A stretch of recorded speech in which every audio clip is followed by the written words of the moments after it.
بسم الله الرحمن الرحيم. الحمد لله الذي أرسل رسوله بالهدى ودين الحق ليظهره على الدين كله ولو كره الكافرون. أشهد أن لا إله إلا الله وحده لا شريك له، وأشهد أن محمدا عبده ورسوله، صلوات الله وسلامه على هذا النبي الكريم وإمام المتقين وقائد الدعاة المجاهدين وعلى آله وأصحابه أجمعين. اللهم علمنا ما جهلنا وانفعنا بما علمتنا واجعلنا من المخلصين. صلى الله على سيدنا محمد وعلى آله وبارك وسلم والحمد لله رب العالمين أما بعد. InsyaAllah tuan-tuan, terlebih dahulu marilah sama-sama kita menyatakan setinggi-tinggi kesyukuran kehadrat Allah Subhanahu Wa Taala kerana dengan limpah kurniaannya kita diberi kesempatan, peluang, kesihatan dan juga kekuatan oleh Allah Subhanahu Wa Taala untuk kita menyambung kembali modul kita ataupun perbincangan kita berkaitan dengan kitab tasawuf, iaitu kitab Penawar Bagi Hati. Fasal yang keempat, kita akan sambung fasal yang keempat daripada 7 fasal pada membincangkan peraturan menjaga 7 anggota zahir. Kita bincang anggota yang keempat daripada 7 anggota zahir, iaitu bagaimana cara untuk kita menjaga perut menurut peraturan agama. Sambung muka surat 15. Surat 15, kalau tak silap, yang ketiga. Itu yang ketiga. Yang ketiga, daripada 3 sebab, 3 sebab menjaga perut daripada makanan yang haram dan juga syubhat. Ini step yang pertama, selepas kita dah bincang intro ataupun pendahuluan kepada topik ini, berkaitan dengan cara untuk kita jaga usus kita ataupun jaga perut menurut perspektif agama. Jadi kita nak jaga, pastikan pengambilan makanan itu bukan sahaja kualiti terbaik dari sudut nutrisinya, tetapi mesti piawaian Islamnya mesti halal dan thayyib. Kita dah sebut sebelum daripada ni penilaian pengambilan pemakanan dari sudut agama, mesti yang keduanya halal, tidak dibenarkan mengambil makanan haram, dan yang keduanya mestilah makanan itu thayyib, ini kualiti ataupun terbaik dari sudut nutrisinya. Baik, kita akan sambung step yang pertama. Selepas intro itu, langkah yang pertama dia nak cerita sebab kenapa disyariatkan kita kena jaga makanan, mesti makan itu halal, tidak dibenarkan ambil makanan haram dan syubhat. Ada 3 sebab. Sebab pertama dan kedua kita dah bincang bulan lepas, sambung malam ni sebab yang ketiga. Lepas tu barulah kita akan masuk topik juga malam ni, subtopik yang seterusnya, langkah yang kedua, iaitu bukan saja kita tidak dibenarkan ambil makan haram dan syubhat, kena pilih makan halal. Step yang seterusnya, dia langkah syariat mengurangkan makan. Bukan sahaja makanan itu makanan yang halal, walaupun halal tapi kena ambil kadar keperluan. Itu dia punya step by step dia lah. Kita habiskan dulu topik yang pertama ni, iaitu sebab syariat memerintah kita supaya pilih makanan halal.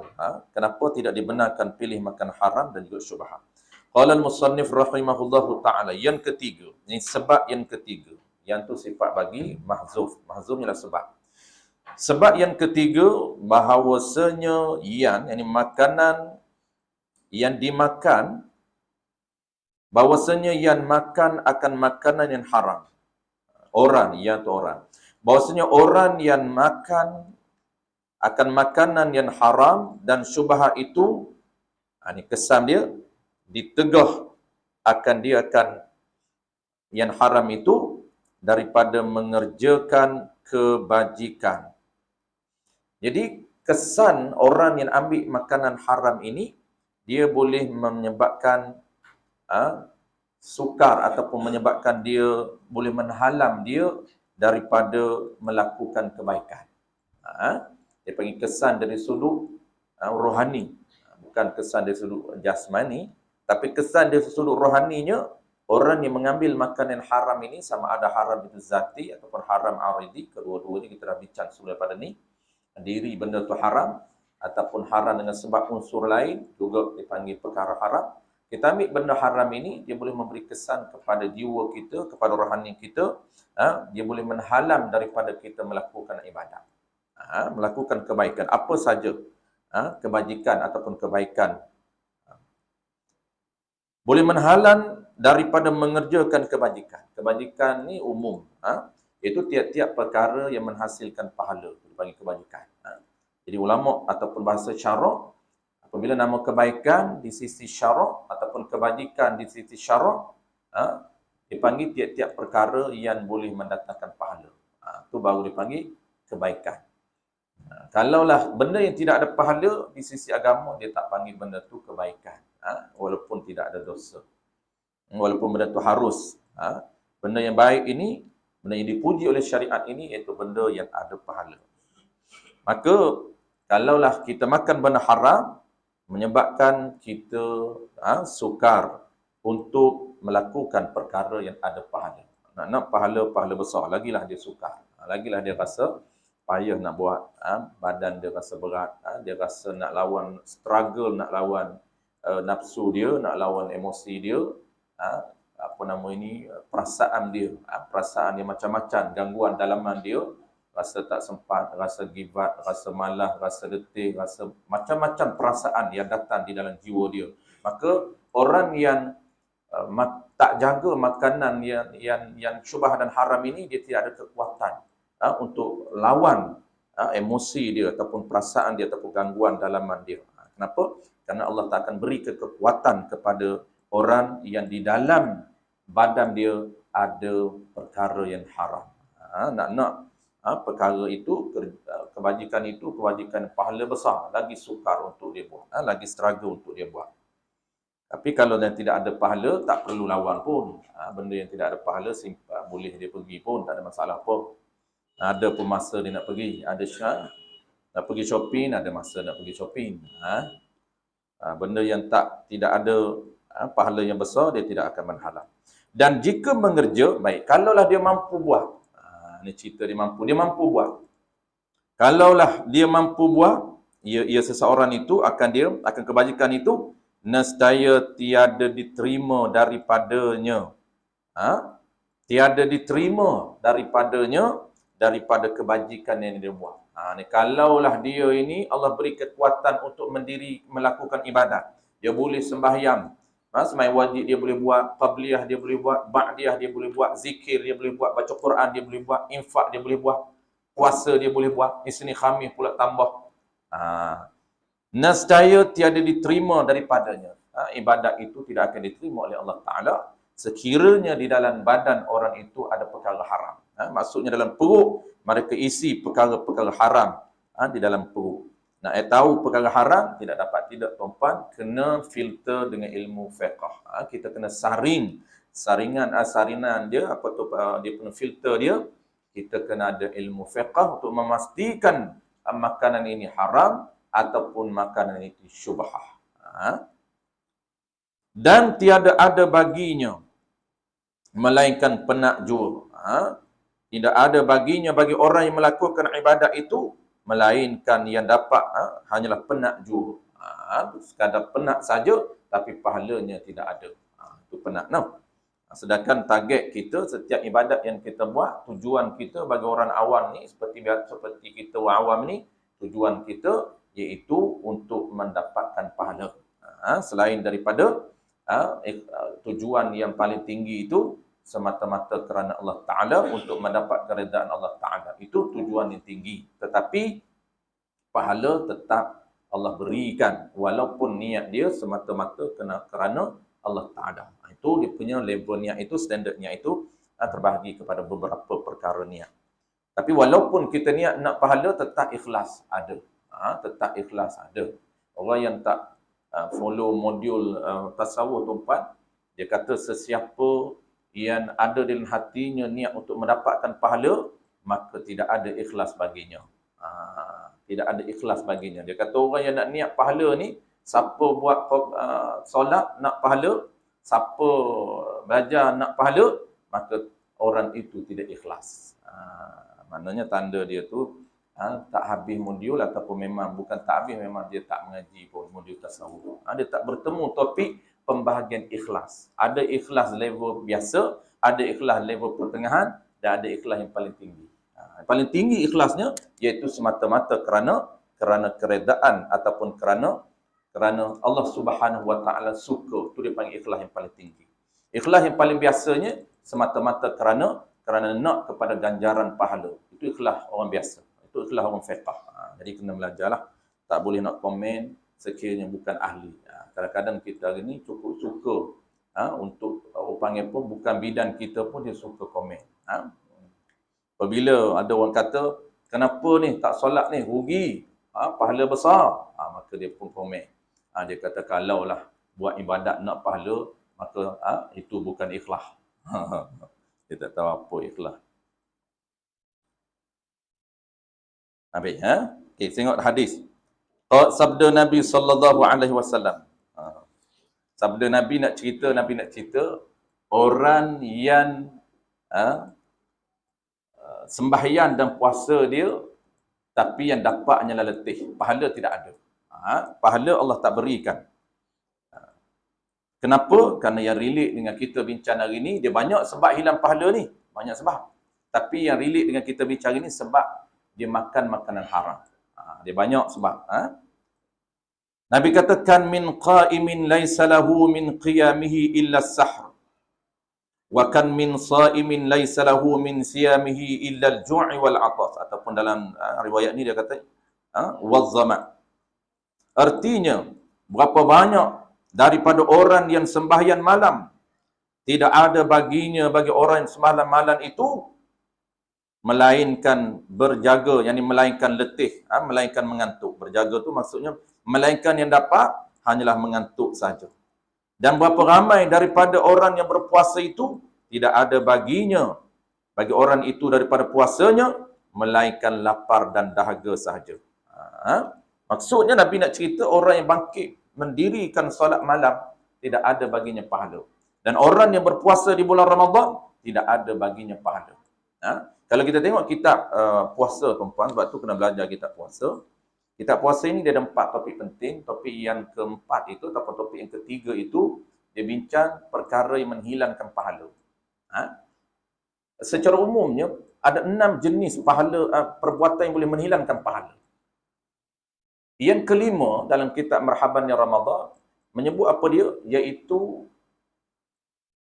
makanan, dia makan berbuka dengan makanan yang haram. Berbuka dengan makanan yang haram termasuk perkara yang membatalkan pahala puasa. Dia tak boleh qada. Kenapa? Kerana bukan batal puasa dia. Yang batalnya adalah pahala.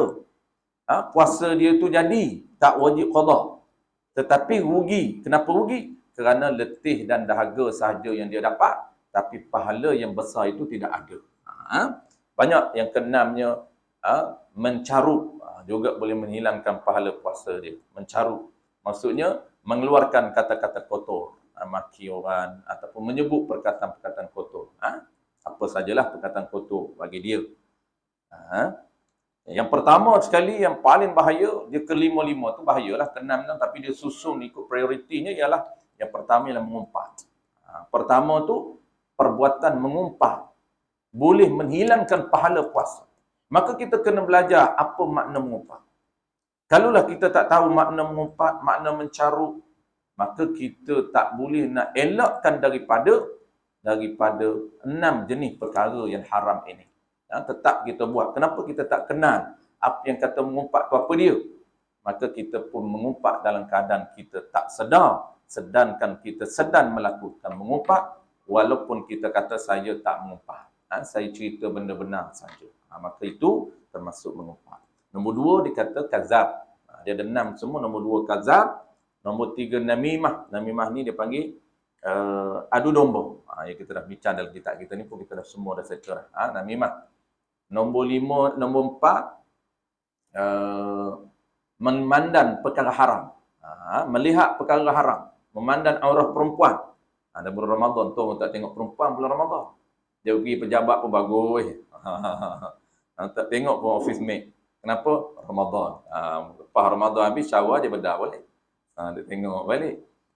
Pandai dia. Dia tahu dia belajar buat ni. Itu dia Ramadan dia jaga. Dan yang kelima iaitu mendengar perkara haram. Tu Ramadan dia tak dengar muzik. Syawal dengar balik lagu raya. Mendengar perkara haram termasuk perkara yang boleh menghilangkan pahala. Perkara yang diharamkan lah. Itu nombor 5. Dan nombor 6-nya ialah mencarut. Dan nombor 7, setengah kitab disebut nombor sampai ke 7, iaitu makan makanan yang haram. Sebab itu dalam kitab yang sama, ataupun dalam kitab Sulamus Sibyan, jilid yang ketiga, dalam kitab Marhaban Ya Ramadan, jilid yang pertama, dia ada satu jilid je. Dia kata perkara sunnah, ini topik lain. Topik, dia ada 4 topik penting. Topik sunnah, dipanggil perkara-perkara sunnah. Saya buat modul, bab puasa tu, dalam modul saya tu, ada 21 perkara sunnah. Dia banyak, tapi saya sempat susun 21 perkara. Kalau nak susun melagak, susun tu pun sampai 30, 40. Tapi kita nak cepat, saya susun setakat 21 ke 22 perkara sunat. Salah satunya ialah sunat kita makan makanan yang tak haram dan tak syubhah. Ini halal. Di sini kena pendetilan, kena tahu apa maksud sunat tu. Bukan maksudnya boleh kita makan benda haram, tidak. Tetapi datangnya Ramadan, Allah Ta'ala nak tawarkan, tegaskan, supaya lagi-lagilah bulan Ramadan, kena pilih makan yang halal. Elakkan yang haram, elakkan syubhah. Maknanya bulan Ramadan tu pan kita pilih makan yang halal itu dapat 2 pahala. Pahala pertama tetap wajib, kerana tak haram makan makanan haram. Kita wajib pilih makanan halal. Satu lagi Ramadan sunat. Gesaan sunat. Dia satu lagi gesaan ataupun dia panggil perintah. Bukan sekadar wajib, tetapi ada perintah sunat, dapat pula pahala kalau kita memilih makanan yang halal. Itu dalam kitab itu sebut. Kalau kita tak tahu tu pun pelik juga kalau kita baca. Dia ada beberapa pelik masa saya belajar dulu. Pelik. Jadi kita mendengar tafsiran guru, barulah kita rasa menghilangkan rasa kepelikan kita. Saya pelik, antara kitab tu tuan-tuan, kalau kita baca tak berguru memang tak faham. Mula-mula saya masuk kelas, saya akan baca dulu. Itu style saya lah. Saya masuk kelas, sebelum saya masuk, saya akan baca. Kalau guru nak baca satu muka surat, tuan-tuan, saya akan baca satu muka surat. Kenapa? Kerana kita nak cuba faham dan cuba cari di mana kemuskilan kita. Supaya kita boleh know. Dan saya, satu yang benar saya rasa muskil, ada bukan satulah, ada 2, 3 juga. Antaranya, dia kata sunat tidak memandang perempuan bulan Ramadan. Maknanya kita faham sekaligus, rupanya sunat je tak pandang perempuan. Kalau kita faham secara zahir. Maknanya tak haram mandang perempuan. Sebab dia kata sunat tak pandang. Bukan haram tak. Tak, sebenarnya haram memandang perempuan. Tetapi Ramadan satu gesaan lagi. Allah nak suruh tinggal. Kalau tak pandang Ramadan, dapat pahala sunat. Tu. Jadi Ramadan tu apa? Dia tetap dapat pahala wajib. Kalau siapa tinggal, dia panggil pahala meninggalkan haram. Kalau siapa tak pandang perempuan bulan Ramadan, atau bulan biasa, dapat pahala meninggalkan haram. Tapi pahala sunat tak ada. Tapi datang Ramadan, pahala meninggalkan haram dapat, pahala sunat pun dapat. Tu. Begitu juga banyak statement yang sama. Sunat tidak mendengar benda yang haram. Sunat tak makan makanan haram dan syubhat. Tu benda-benda tu tuan-tuan, ayat-ayat kitab ini perlukan kepada pemahaman daripada guru. Baik. Kita sambung mari. Qala al-musannif rahimahullahu ta'ala. Diceritakan hadis ini daripada Ibnu Abbas radhiyallahu anhuma. Diceritakan daripada Ibnu Abbas, ni hadis lain. Diceritakan daripada Ibn Abbas radhiyallahu anhuma, la yakbalullahu salatan imri'in fi jawfihi haramun. Ini hadis yang kedua. Artinya tiada menerima oleh Allah Ta'ala akan sembahyang seseorang yang ada di dalam perutnya makanan haram. Di dalam perutnya makanan yang haram. Haram zati ni biasa tuan-puan, kita belajar biasa-biasa tu kita tahulah nak pilih hak najis ke tak najis tu. Tapi yang bahayanya kalau kita kena belajar betul-betulnya untuk memilih makanan haram aridi. Haram aridi tu. Haram dengan sebab lain. Contohnya kita minum, kita guna air yang tak minta izin. Kita sangka bahawa tak boleh minum, tak minta izin pun. Lepas kita guna tu barulah kita minta izin. Kita minum dulu air pun kita minta izin. Pergi rumah kawan, kawan tak ada pun. Minum dulu air pahit dia tu. Makan dulu. Apa dia? Guna ambil wuduk dulu. Ataupun minum dulu. Guna ambil wuduk boleh tahan lah. Dia duduk kat luar je. Tapi haram tu. Menggunakan air yang tidak diminta izin. Air yang tak mendapat keizinan. Itu dia panggil haram aridi. Air tu tak haram. Bukan campur dengan najis pun. Tapi kenapa haram menggunakan air tu? Dia panggil haram dengan sebab unsur lain. Apa unsur lain tu? Iaitu perbuatan tak minta izin sebelum guna. Itu yang haram. Maka kalau kita guna luaran, boleh tahan lah. Tapi kalau kita minum, barulah minta izin, tetap haram. Melainkan, cara dia, lepas kita dah minum dah, kita kena minta izin. Kita boleh tahan lah. Tidak haram lah. Cuma boleh tahan. Baik, masuk topik baru tuan-tuan. Qala al-musannif rahimahullahu ta'ala. Satu topik yang kedua. Intro dah habis, topik pertama dah habis. Satu topik yang kedua ni bincang apa? Kesan makan banyak. Ini bukan isu makanan halal. Makanan dah halal dah habis. Filter pun kita dah bincang. Macam mana cara nak filter. Nak tahu makanan yang halal atau makanan yang syubhat. Step yang seterusnya, syarak ini, makanan halal wajib pilih. Cuma nak kena kurangkan makanan halal. Sebab tu, kita dalam setahunan, tuan-puan, wajib ada puasa bulan Ramadan. Bagi orang tak nak makan, tak nak kurang makan, dia bedal banyak juga, tak nak ikut step ni, ikut mana pun dia kena lalui proses natural, dia panggil. Proses detoxifikasi secara natural. Kenapa? Kerana badan secara natural, secara nature Allah buat.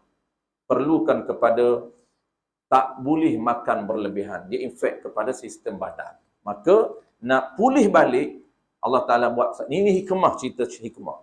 Salah satu hikmah dan rahsia, Allah syariatkan puasa sebulan itu untuk baik pulih sistem badan. Bagi orang yang makan tak ikut sistem ni. Sebab ini bukan wajib ni. Benda banyak pun tak haram.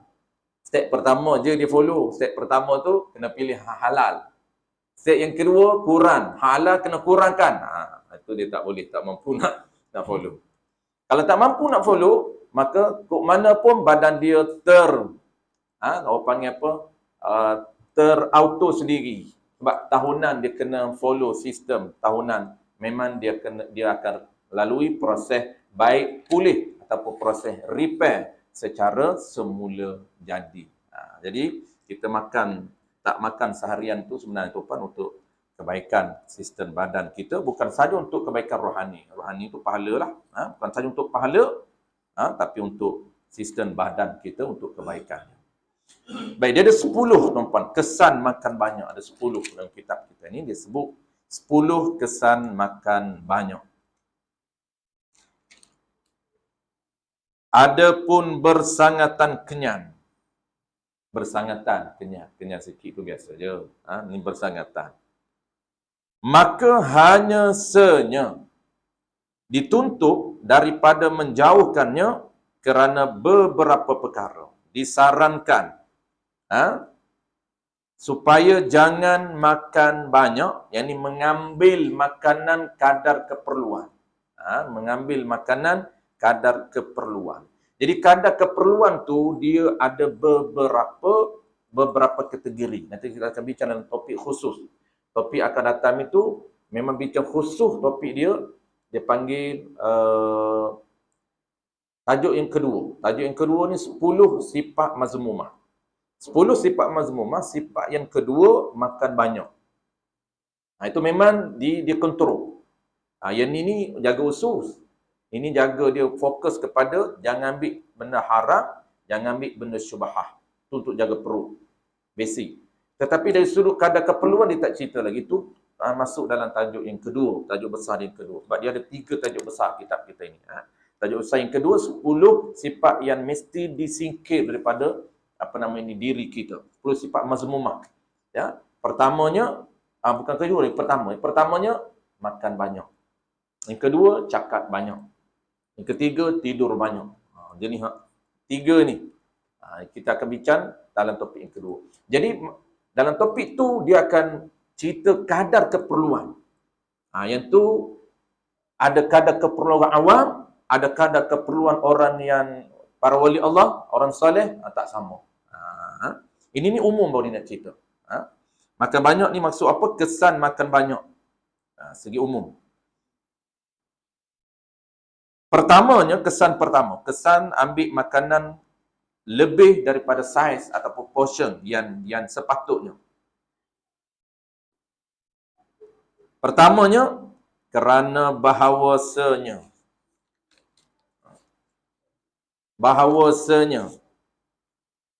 banyak makan itu sebat bagi keras hati. Sebat bagi keras hati. Orang yang makan banyak ini, kesan yang pertama membawa kepada, dia panggil mati hati ataupun keras hati. Apa maksud keras hati? Sukar untuk menerima kebenaran. Orang cerita pun dia buat ada je. Payah untuk trigger diri dia. Payah untuk buka minda dia. Payah. Dia duduk pegang dengan pegangan dia. Dia sangka pegangan dia tu betul. Sedangkan tak melalui proses yang betul. Kalau dia melalui proses yang betul, guru yang betul, modul yang betul, okeylah dia pegang benda tu pun. Ini pegangan yang tak betul. Kita cerita benda-benda, dia payah untuk terima. Dia kata semayam ni nak kena belajar. Tak boleh semayam hantam. Bahaya. Haram, marah dia. Dia kata mana ada semayam haram. Semayam tu kan bagus. Kita kata semayam yang tak betul haram. Termasuk kaedah melakukan ibadat yang fasidah haram. Siapa semayan yang tak betul, rukuk yang tak betul, bacaan tahiyah yang tak betul, Fatihah yang tak betul, menyebabkan haram hukum dia. Dan tak boleh terima. Kenapa? Salah satu faktor. Kalau salah satu, bukan satu-satunya. Salah satunya cara dia kena sebab makan banyak. Habis yang pertama. Yang kedua, itu dia panggil keras hati. Sukar untuk menerima kebenaran. Hati yang lembut ni, dia cepat touching. Kalam ulama' boleh menyentuh hati dia. Kalam ulama', sebab tu kenapa kalau kita baca nasihat kitab Wali Allah, nama dia kitab kitab ulama' yang buta. Syekh Abdullah Mubarak. Syekh Abdullah Syekh Abdullah Al-Hadad. Apa nama kitab popular dia tu? Nasihat agama. Nasihat agama, kami dibaca di pondok dulu, dijadikan nasihat agama sebagai motivate. Motivate maksudnya, sebelum baca lain, sebelum masuk kitab lain, baca dulu. Pagi-pagi tu dia kena setengah jam untuk guru buat motivasi. Motivasi dengan apa? Dengan kitab nasihat. Jadi kalam dia, maksudnya mutiara yang ada dalam dia, kalau kita ni hati yang lembut, kita mudah untuk, orang panggil touching, mudah untuk terasa. Dia memang nasihat dalam tu. Walaupun nampak nasihat itu nampak keras, ada kalanya lembut. Antara dia sebut, dia kata, ibadat. Bantulah, kasihan belahlah terhadap kawan-kawan kita, terhadap masyarakat Islam yang melakukan ibadat, tetapi ibadatnya tanpa ilmu. Kita ni nak kena rasa kesian. Bukan kesian saja, bantu. Bantu macam mana? Nasihat dia. Nasihat dia, cerita kepada dia, kena ada ilmu. Nak buat apa pun, ibadat ni kena ada ilmu. memang itu orang panggil apa, Allah tetap dah. Nabi dah tetap dah.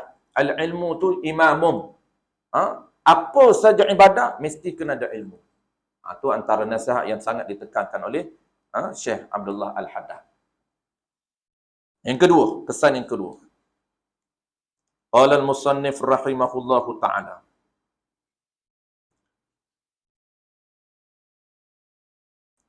Yang kedua, ini sebab yang kedua ataupun kesan yang kedua, kesan makan terlebih dari sudut agamanya dan dari sudut kesihatannya, yang keduanya, bahawasanya pada banyak makan itu membangkitkan segala anggota pada yang sia-sia.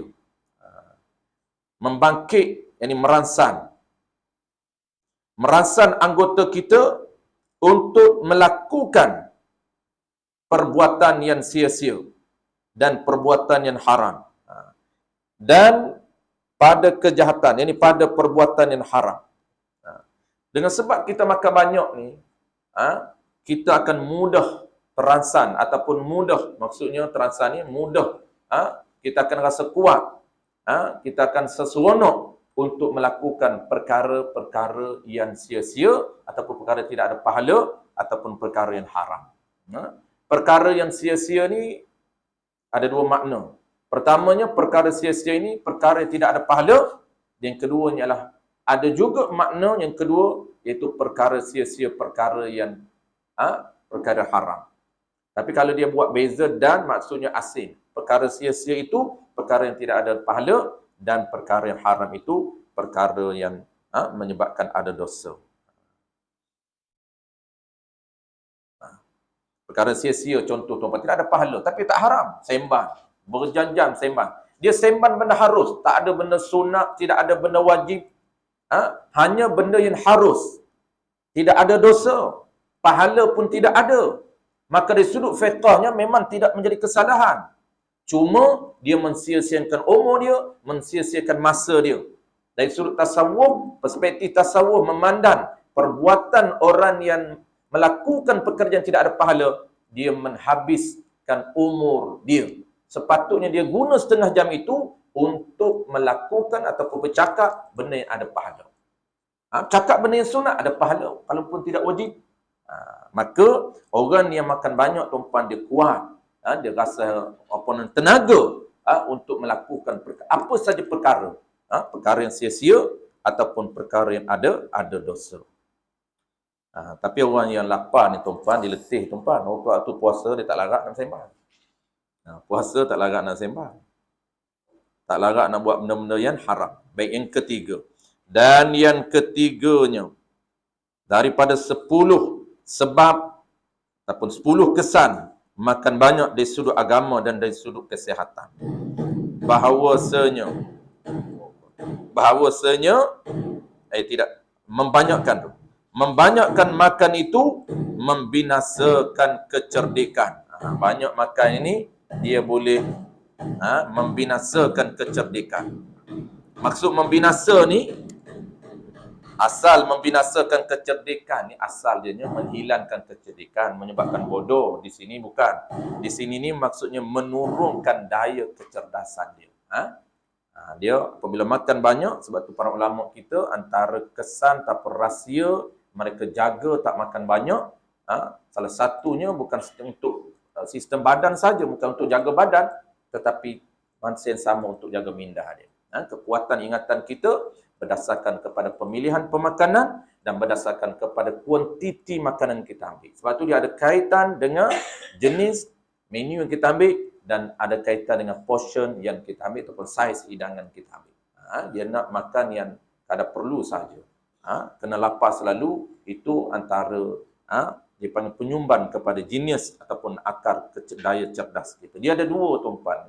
Minda kita ni daya cerdas dengan kekuatan ingatan dia beza. Ada kadang-kadang daya cerdas biasa tapi ingatan dia kuat. Ada kadang-kadang ingatan dia orang panggil kuat, daya cerdas dia biasa saja. Dia tu benda dua function ataupun dua fungsi berbeza.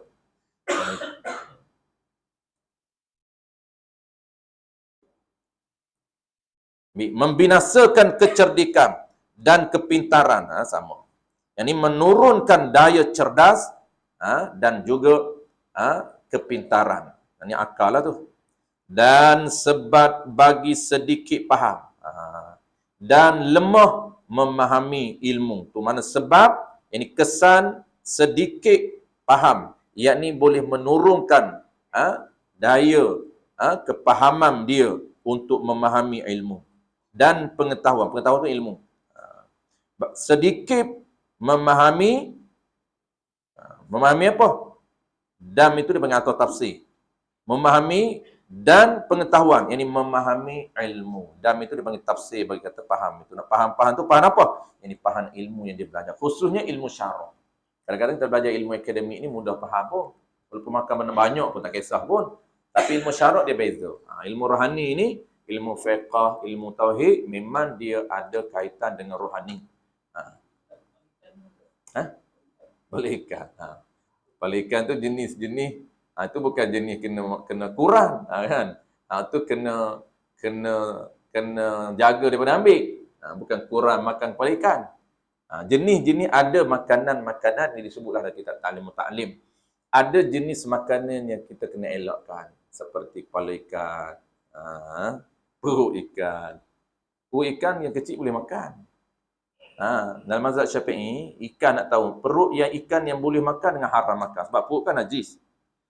Ikan kecil dibenarkan makan perutnya. Dalam sudut fiqh boleh. Ikan kecil, macam ikan bilis kecil tu. Dan ikan bapak bilis pun boleh. Nak tahu kecil ni kadar macam mana pun titi. Kecil ini disebut oleh Imam Nawawi Al-Bantani dalam kitabnya, maksud kecil itu jangan lebih daripada saiz 2 jari. 2 jari kita ni, jangan lebih saiz 2 jari. Kalau ikan lebih daripada 2 jari kita, tidak dianggap kecil. Itu dianggap besar. Ini dah besar. Kena wajib buang perut dia. Kalau tidak, haram kita makan najis. Kalaulah ikan kecil, boleh dimakan najis, boleh dimakan perutnya, itu cerita boleh. Tetapi terbaiknya, dari segi pemilihan jenis makanan terbaik untuk badan dan terbaik untuk minda, kita tak ambil. Jadi kepala ikan tak boleh ambil, perut ikan tak boleh ambil, dan makanan-makanan yang masam. Kenapa? Kerana kata ulama, masa ini kajian ulama. Walaupun saintis, dulunya tidak timbul lagi soal isu saintis. Tapi sebenarnya ulama kita itu dulunya, dialah fuqaha dan dialah saintis. Dialah ilmu sains. Sebelum lahirnya, perpisahan ataupun dipanggil pengasingan akademik dengan ilmu syarah. Dulunya samanya, tidak ada tak ada pengasingan antara akademik dengan syarah. Sama dulu. Lepas tu ulama kita dia boleh tafsir bagaimana proses dari sudut ilmu sains, proses perdebungaan, dari sudut ovarinya, dia boleh cerita. Cuma tidak ada nama-nama saintis, nama-nama saintifik tu tidak ada. Tapi nama syarah lah. Tafsir surah Yasin, bagaimana proses perdebungaan yang ada dalam surah Yasin itu. Kurma jantan dengan kurma betina. Bagaimana dia nak lahirnya buah. Bunga itu mesti melalui proses perdebungaan. Itu dicerita di dalam Quran ataupun di dalam kitab. Maka siapa yang nak cerita, nak tafsir ilmu berkaitan dengan sains itu, ulama kita. Maksudnya dulunya, macam Imam Syafi'i tuan, dialah saintis dan dialah juga fuqaha.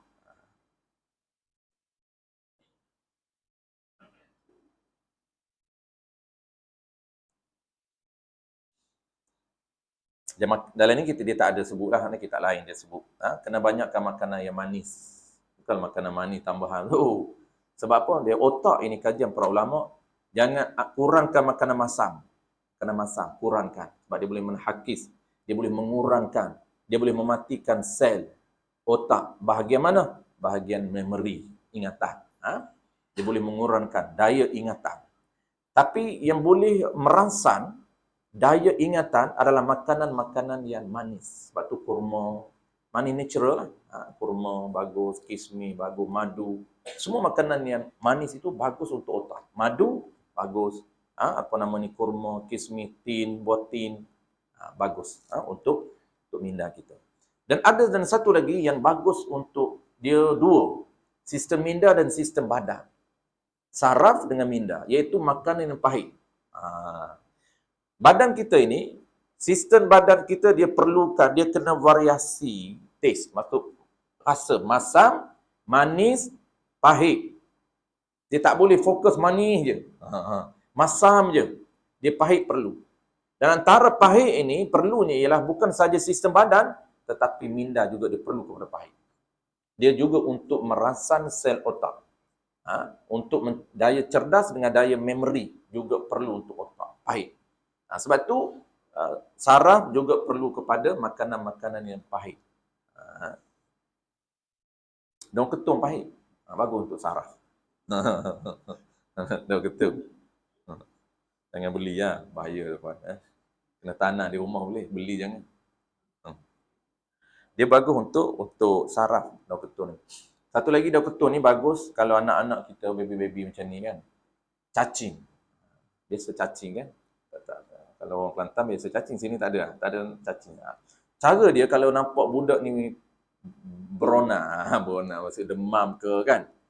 Ambil daun ketum dalam 4 helai je. Tak nak rebus, ramah helai, mandikan. Memang dia pahit lah. Jagalah jangan bagi masuk dalam mulut budak tu. InsyaAllah cepat. Itu untuk orang demam. Petua dia. Kena tanam lah. Beli tak boleh. Beli kena tangkap.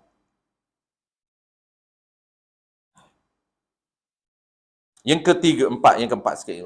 Kita tak sempat habis 10, tapi kita cuba takat 5. Qala al-musannif rahimahullahu ta'ala. Yang keempat. Kesan yang keempat, bahawasanya banyak makan itu sebab bagi sedikit ibadat. Keempat. Sedikit ni makna apa sedikit ni? Sedikit ni mengurangkan ataupun dia panggil sukar, mengurangkan. Dia mengurangkan melakukan ibadat. Makan banyak ni menyebabkan sukar ataupun boleh mengurangkan untuk dia melakukan ibadat.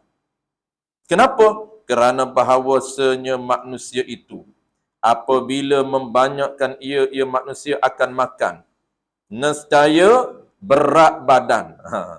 Apabila makan banyak, maka badannya terasa berat. Apa maksud badan terasa berat? Dia mula rasa lemah. Dia mula cepat rasa letih. Apabila rasa letih tu dia rasa malas tu. Macam kita lah tuan, tarawih ni Allah berkira lah. Mula-mula okey lagi, energy power lagi. Nak masuk minggu kedua, masuk minggu ketiga, dah bedal pula, dia punya buka tu pula banyak makan. Sebab tu buka ni, tip dia tuan-tuan. Ini bukan tip dari sudut agama lah. Sudut agama makan halal ya.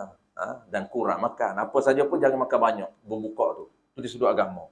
Tapi di sudut kesihatan, tuan-puan elakkan daripada berbuka dengan karbo ringkas.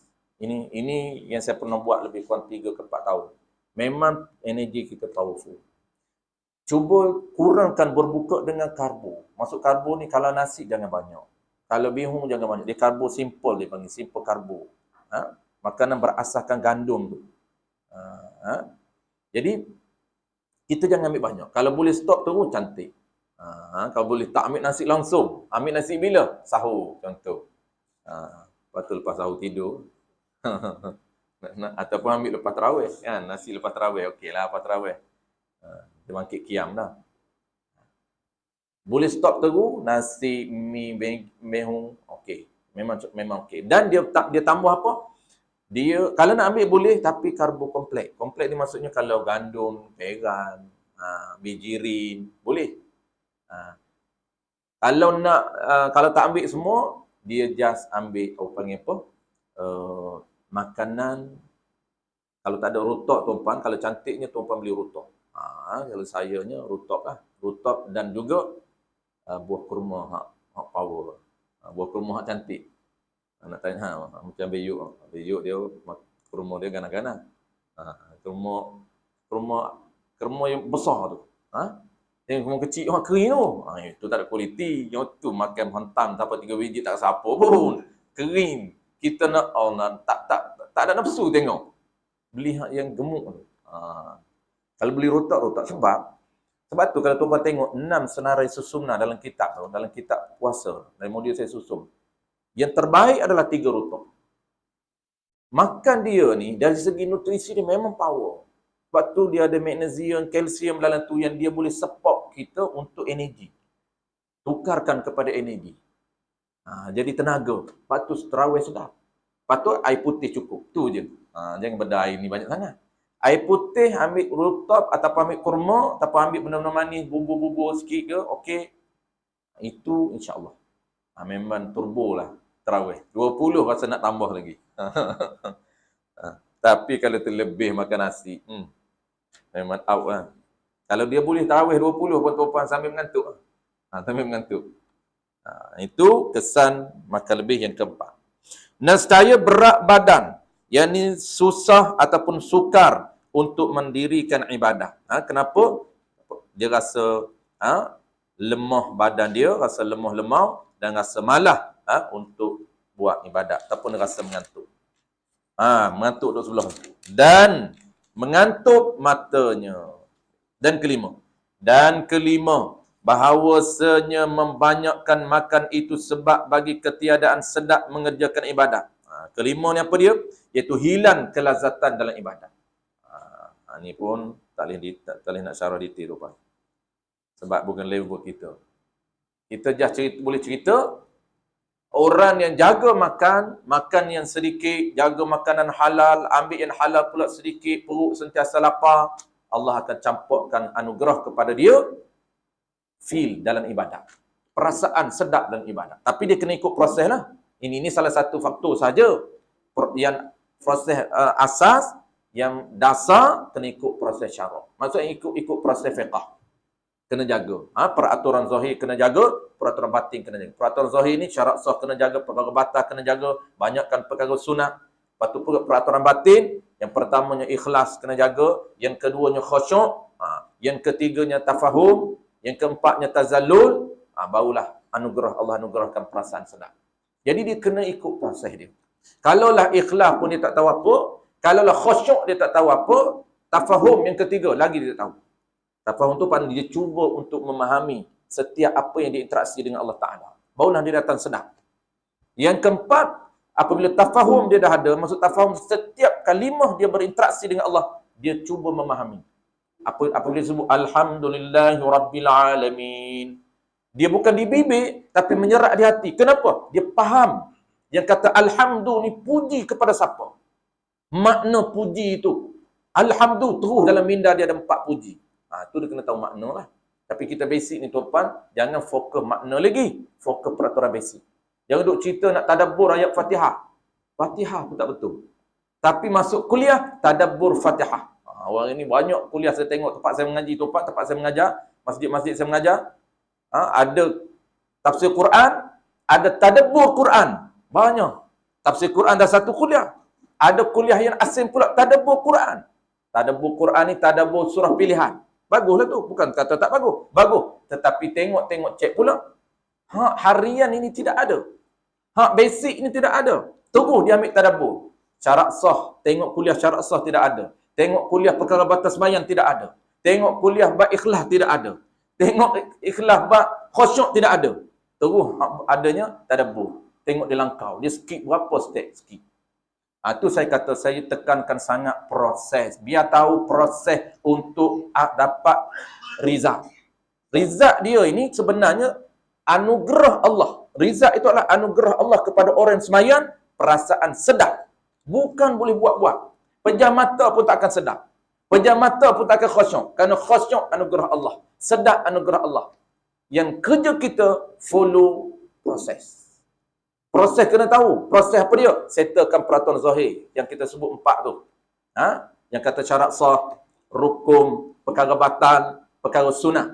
Itu proses dia. Belajar yang tu betul-betul. Buat betul-betul. Tunggu Allah campak. Dan satu lagi, peraturan batin, ikhlas. Cuba lawan. Kita semayang bukan kerana lain, tapi kerana Allah Ta'ala. Setting cantik. Dan cuba pula faham khusyuk itu. Dan cuba buat. Khusyuk zahir. Tak bergerak. Melainkan pergerakan yang sunat. Melainkan pergerakan wajib. Tidak ada menggaru. Lawan. Nak menggaru pun lawan. Kenapa? Dia tahu peraturan. Tapi kalau nak bergaul pun rasa nak bergaul pun garu ikut dam. Khusyuk pun tak ada. Macam mana nak dapat orang panggil tazallul ataupun macam mana nak dapat tafahum? Kerana proses itu dia dah skip dah. Jadi proses dia ikhlas, khusyuk, tafahum, tazallul. Apa dia bila dia faham setiap ucapan dia, dia sebut iyyaka na'budu wa iyyaka nasta'in. Dia faham makna iyyaka, bukan terjemah. Terjemah itu lain. Terjemah ini hanya senya engkaulah yang aku sembah. Dan hanya seengkaulah yang aku minta. Aku tak minta dengan orang lain. Aku tak sembah orang lain. Itu terjemah. Makna dia apa? Makna lain. Jadi kita nak faham terjemah ke faham makna? Faham makna. Apabila dia faham makna, terus dalam minda dia. Maka menyebabkan tazallul. Tazallul ni perasaan rasa hina, rasa seronok, rasa suka. Itu datang perasaan. Dia tak boleh main, dia tak boleh datang perasaan dengan semata-mata kita buat cara kita sendiri. Dengan semata-mata perbanyakkan baca Quran, perbanyakkan infak, perbanyakkan zikir. Tak ada kena mengena dengan sembahyang, dia kata. Tak apa, banyakkan zikir. Dia kata, insya-Allah you punya sembahyang the best of the best. Itu you punya piawai. Bukan carok punya piawai dia. Cakap tu ikut diri dia, ikut nafsu dia. Tak ikut proses.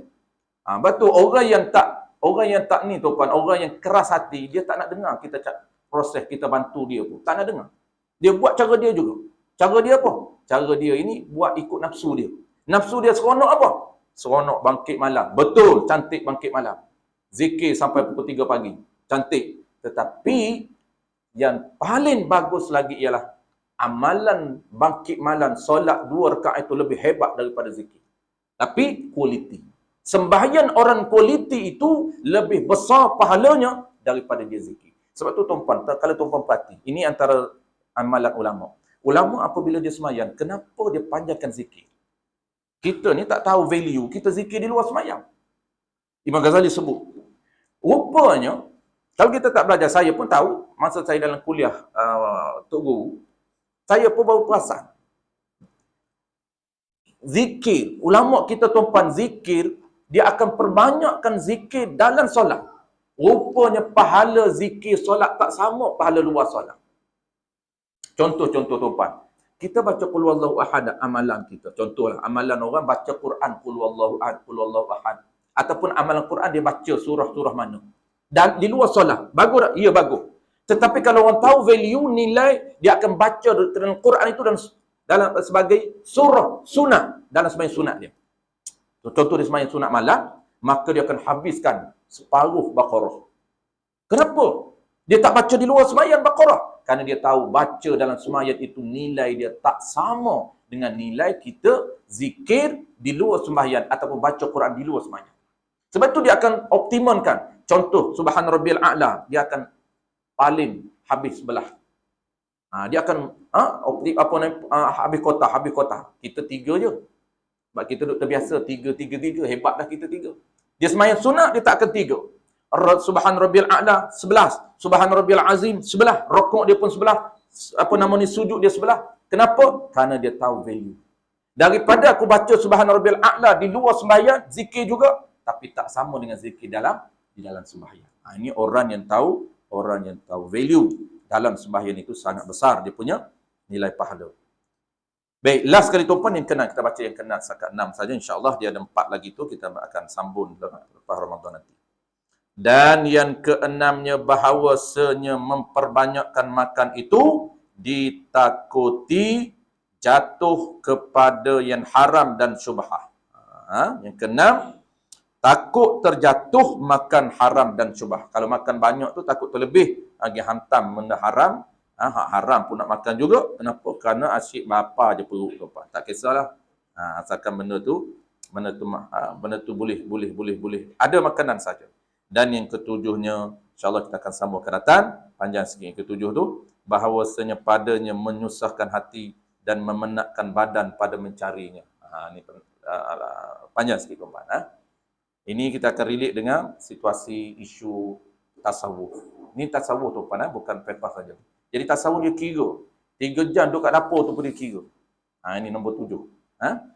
Jadi nak mencari kan orang ini kan dia sanggup 1 jam perjalanan dia nak pergi nak pergi restoran yang dia minat tu.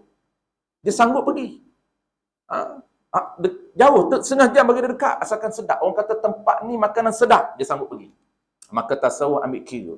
Setengah jam tu rugi tu. Kalau dia zikir sambil tu okey lah. Sampai nak pergi restoran yang dia minat ni, sejam ngejamnya. Bawa family. Sejam. Jarang tak apa. Ni cerita ni dah habit ni. Jarang tu nak hiburkan hati, nak pahala lain. Hiburkan hati anak-anak. Bawa anak-anak makan, isteri makan. Bawa ke mana? No, Melaka. KL, bawa Melaka. Macam KL tak ada tempat makan. Nak pergi makan Melaka. Ada kawan saya, dia duduk di Semenyih. Setiap minggu, bukan dah jadi habit, setiap minggu dia bawa anak dia makan di Seremban. Saya kata jauh. Dekat je dia tu. Aku dengan Seremban bukan jauh. Tanya dia berapa minit? Tak apa sejam. Betul lah, dia ikut lekah kan, tak apa sejam pun. Kenapa pergi jauh ni? Dia kata kedai tu di Seremban tu ada satu kedai Tom Yam Petani. Memang dia kata anak aku suka. Nak pergi tu berapa minit? Tak sampai sejam. Iyalah berapa minit? 40 minit je.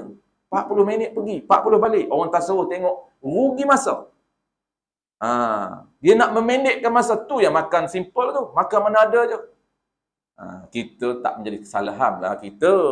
Bukan nak pergi mencuri pun. Bukan nak pergi sapu harta orang pun. Tapi kita dah angle tasawuf sudut yang berbeza. Dia dah kira kualitikan masa kita untuk benda yang berfaedah. Sebab orang tasawuf tuan-tuan, dia nampak sangat kualitikan masa untuk benda ada pahala. Melainkan, sebab tu kita kena tahu. Kalau pergi benda jauh pun tak kisah pun. Tapi buatlah benda pahala. Maksudnya niat cara nak ambil pahala pun lain. Wallahualam. InsyaAllah tanda betul-betul tuan-tuan. Takut terlupa. Kita akan cuti panjang. Kita sambung kitab ni lepas Idul Fitri. Kita ada kuliah subuh. Cuma kuliah subuh tu saya nampak kita tak baca kitab. Takut kawan-kawan yang tak datang ni rugi juga kan. Tak semua yang datang kuliah subuh. Kita ganti bulan 4 ni ada kuliah subuh kat ni abang ni. Dia ada offer dia bagi saya satu slot subuh. Jadi kuliah subuh tu kita just tazkirah saja berkaitan dengan puasa insya-Allah. Maka kitab kita ni kita tunda ke lepas raya. Bismillahirrahmanirrahim. Alhamdulillahirabbil alamin. Wassalatu wassalamu ala asyrafil anbiya'i wal mursalin wa ala alihi wa ashabihi ajma'in. Allahumma faqihna fid din wa 'allimna ta'wil waj'alna minal ulama'il 'amilin waj'alna minal mukhlisin. Wa sallallahu ala sayyidina Muhammad wa ala alihi wa barakatuh. Alhamdulillahi rabbil alamin.